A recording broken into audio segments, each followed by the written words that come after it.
Во рамките на манифестацијата Денови на пијанечкиот мед, ученици од основното училиште Ванчо Прке во Делчево преку едукативни предавања од искусни локални пчелари учеа за значењето на пчелите во екосистемот, начинот на производство на мед и придобивките од консумирањето на домашниот делчевски мед добиен од ливадите и шумите во регионот. Подршка на настанот даде и градоначалникот Иван Гоцевски, кој истакна дека оваа манифестација има за цел да ја зачува пчеларската традиција и да ја подигне свеста за незиното значење во руралниот развој на Делчево и регионот.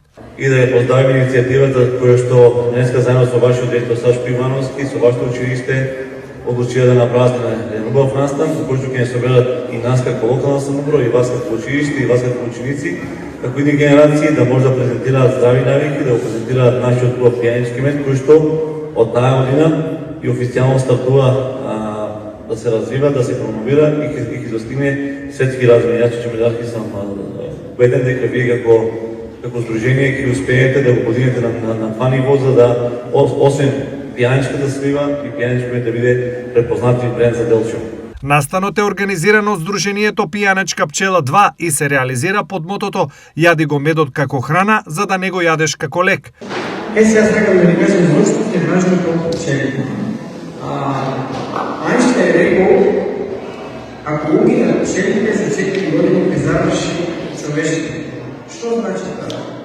Тоа кажува дека опрашувањето за земјоделието тој свет постојано тоа што светите опрашуваат и ние добиваме производи кои што ги консумираме. Ако ги нема инсектите, тоа ќе се редуцира многу. Затоа човек направил и култивирал пчелите и се користа денеската земјоделската дејност биде продуктивна и високопродуктивна. Това е дело. Председателот на Сдруженијето Јован Чомедарски најави дека вакви едукативни активности ќе продолжат и во останатите училишта, а саемот на мед ќе се одржи во пресред на великденските празници.